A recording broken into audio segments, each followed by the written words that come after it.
Nau mai ki whakamiere.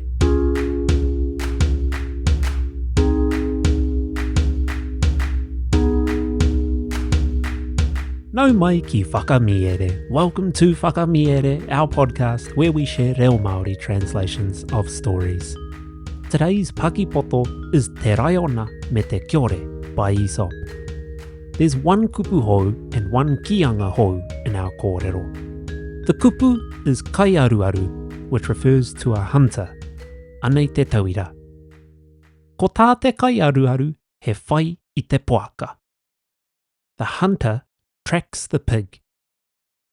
Our kianga is hei te tau tītoki, and it means at some point in the future. Hei te tau tītoki tāua kōrero anō ai. We'll chat again at some point in the future. Kia reare mai o taringa, listen out for these kupu in the kōrero. Kia hānea nā te noho, whakarongo mai e hoa mā.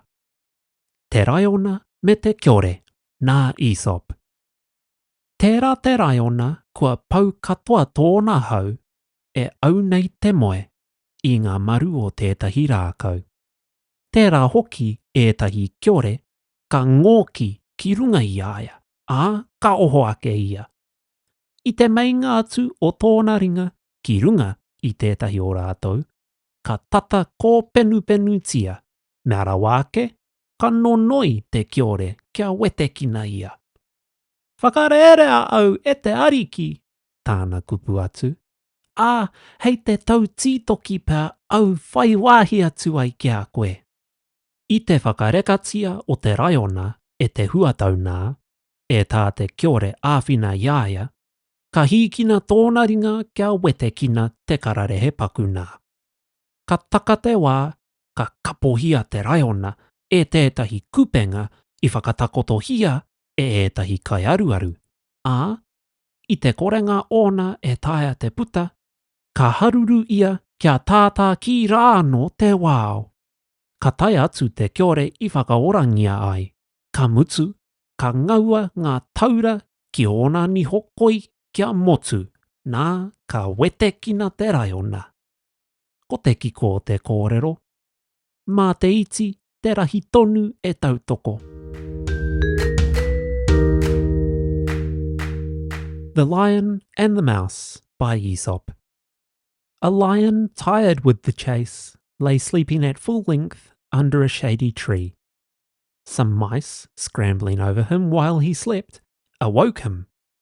Laying his paw on one of them, he was about to crush him, when the mouse implored his mercy. "Spare me, O king," said he, "and maybe the day will come when I can be of service to you." The lion, tickled with the idea of the mouse helping him, lifted his paw and let the little creature go. Some time after, the lion was caught in a net laid by some hunters and, unable to free himself, made the forest resound with his roars.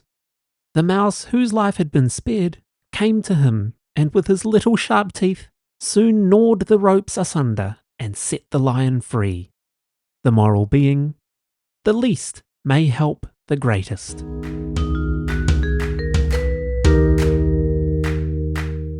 Tēnā rawa atu koe I tāu whakarongo mai. Thank you so much for listening to Whakamiere. If you're looking for a way to support Whakamiere, you can now purchase digital copies of all the stories from every one of our Paki Waitara episodes without needing to subscribe. Simply visit the Whakamiere Patreon page and head over to the shop tab. You'll find all the Paki Waitara there. If you've enjoyed what you've been listening to and want to show your tautoko in a non-pūtau way, please consider leaving a like and a review on your podcast app. It really helps small podcasts like this to grow. A big mihi goes out to our Patreon supporters without whom this podcast could not be ad-free. If you have friends in whānau who would like our kaupapa, please share it with them as well. If you're interested in the Patreon subscriptions, head on over to patreon.com/whakamiere to learn all about them. They start at just $6. You can also follow us on Instagram. If you'd like to get in touch with us about the podcast, you can email whakamiere@gmail.com. Ko Taurapa au, e mihi nui ana, hei a kua nei e hoa mā.